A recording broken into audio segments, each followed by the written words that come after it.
Hi everybody, it's me, DelusionDispeller. I'm going to talk to you about a few things tonight. I was trying to get together with a friend of mine on Zoom, but I can't seem to get a hold of her. I've tried calling, I've tried texting, I've tried emailing. And actually yesterday when we both went on Zoom, we both told each other we couldn't get a hold of each other because we kept emailing and we never got the invite in the email. So I don't know what's going on with that. But anyway, I got some other stuff I can talk about tonight. Chris Watts's story, heinous crime, was on Dr. Phil today. So I have some things to say about that for sure. Hang on a second. Okay, I'm not sure what this means.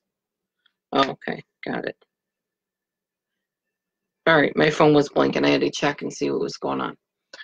All right, so I want to talk to you about, actually, when I was watching Dr. Phil show the whole Chris Watts interview again, some things jumped out to me. But before I get into that, I have some other things to talk about regarding that case.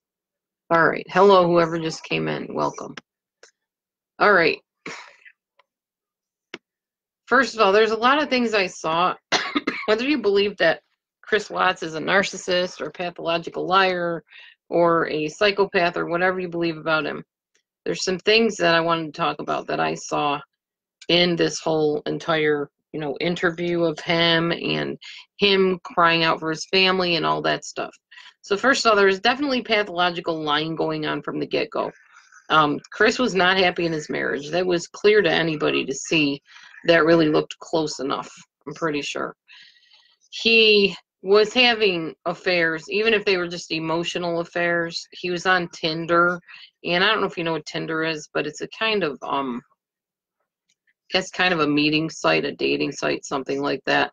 And he was on Tinder talking to women in general, not just NK, Nicole Kessinger, but apparently other women as well. And there was even tell that there was a gentleman that Chris was involved with. Hi, Janet. And I don't know if they verified that. Some people, I've read that was just all a bunch of false rumors, and other people say, oh no, there really was a guy, and I don't know. What I do know is that Chris was not happy, nor was he faithful in his marriage. Even the Bible says that if your eye even lusts, then you've committed lust already in your heart. And it specifically says if a man looks upon a woman with lust in his heart, he has already committed lust with her or adultery with her, whatever. So his eye was wandering and roving around. That's the point in the matter. And he was lying about it. And he even admitted that he had lied to Shanann at one point about the affair. He said, I feel so bad, I lied to her. She asked me, and I didn't tell her the truth. I lied to her. So, yeah, there was pathological lying going on there. The other thing I noticed was shallow affect. And people with personality disorders, a lot of them have this, especially the cluster B personality disorders have this. What I mean by shallow affect is that kind of blank stare that they have. They may smile, but it's a very superficial kind of smile that does not last. It could be a big toothy grin, or it could just be, I don't know, just a very superficial, artificial, smiling because I'm expected to smile type of smile.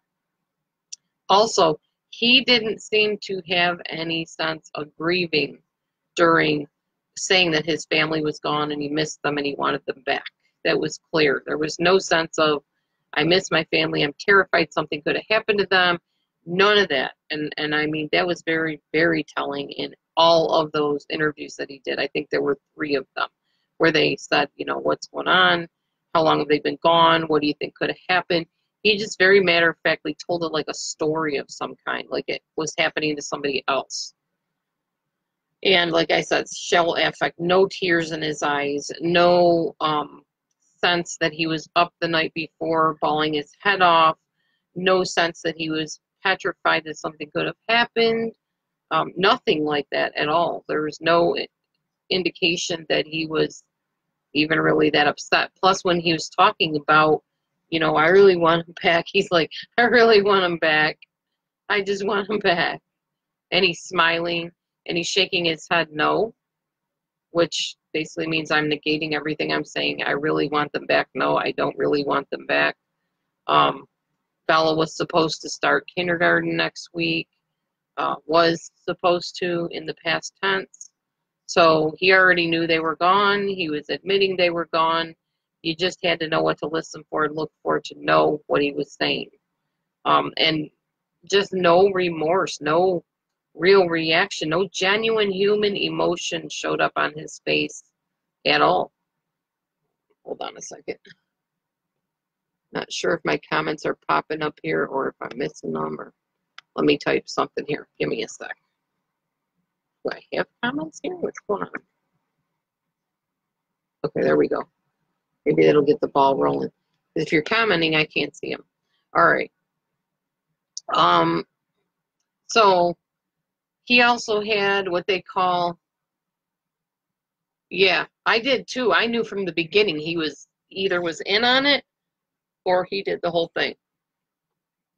So I also suspected that Nicole was behind some of it. I don't know if she was there or if she was kind of egging him on or something, but she had more of a part in it than she wants to admit as well. He had glib and superficial charm. Like, what do I mean by that? What up? And even just like, not even in that stupid tone that he used, but just, what up? Just dumb stuff. It just, oh my gosh. Superficial. I don't know. He was just so phony and icky. I didn't like him. The fact that he brought the children to a birthday party before he murdered them? What is up with that? A birthday party for one of their little friends. That's just, how low can you go? Seriously. A grandiose sense of self. Now, some people say no, he didn't, that it was more Shanann that was kind of showy. And yeah, she was, but Chris also, you know, doing his push-ups on top of his weights and standing there with his shirt off with his tattoo on it, and just, I don't know. He had issues, definitely.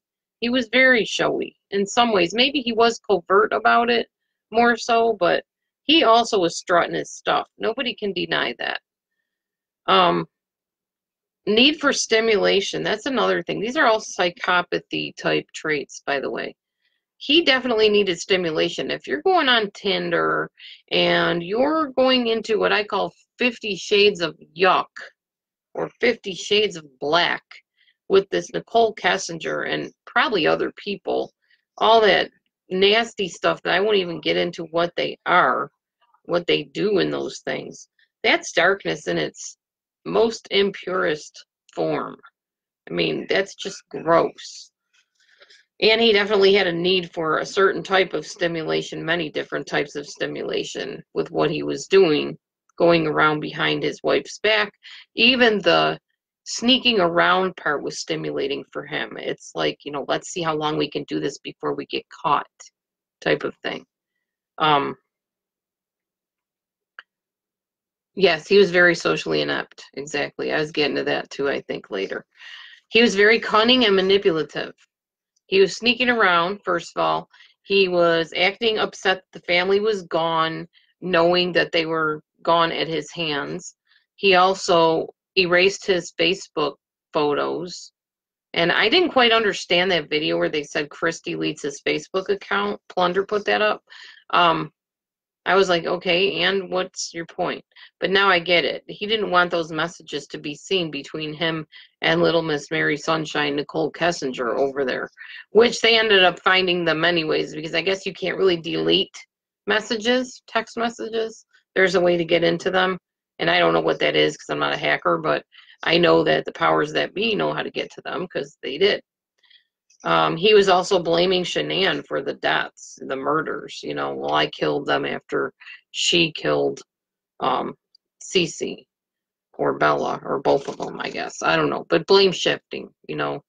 Not saying, well, you know, he didn't even say, he didn't include in his statement, I killed Shanann after she killed the kids. The way he said it was, I looked and I saw that she was blue, Cece was blue, and then I did the same thing to Shanann. I did what she did to them. He didn't say, I killed them all. Or he didn't say, I killed Shanann because she killed the kids. He said, I looked at the nursery monitor and I saw what she did, and then I did the same thing to her. Now, that's not a normal way of saying that. And that was another thing that was very telling to me, is the way he words things. You don't say it like that. You know, you just out and out.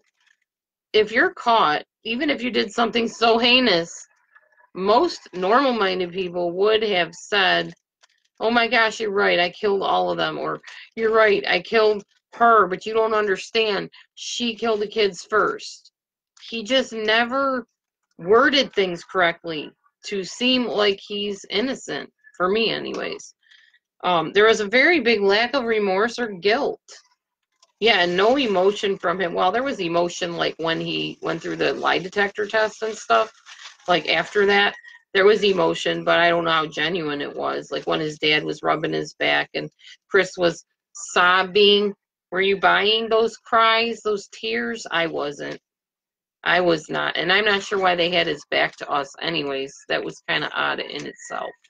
But I did not buy that that was genuine emotion. I'm sorry, I just didn't.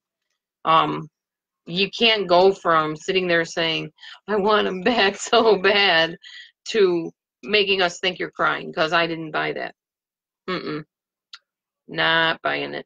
He had the biggest duper's delight look on his face when he was talking about how I just want him back and it's like a ghost town. Oh, and that leads me to the one thing I was going to tell you originally. Something I noticed, and those of you that have watched my videos where I actually analyzed cry for help, I analyzed that originally. Something else I noticed in what he said. He said, I don't remember what the context was, but if you go back and you watch the one video where he's talking about the ghost town, blah, blah, blah, he says, it was just vanished. It's very subtle, but narcissists and psychopaths often tell on themselves if you know what to listen for. When somebody says it was just vanished like that, what he's saying is, I made it disappear. It was just vanished. It's just all gone now. All gone. As if it never happened. I just wiped it all out. I erased it. And then he says, maybe she's there. He's telling you, she's there. Bella is there.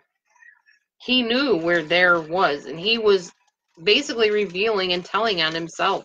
Because I still believe, and I will say this till the cows come home, he wanted to be found out at that point when he went on camera. That's why he kept saying, they've been on point all along. They've been on point. Which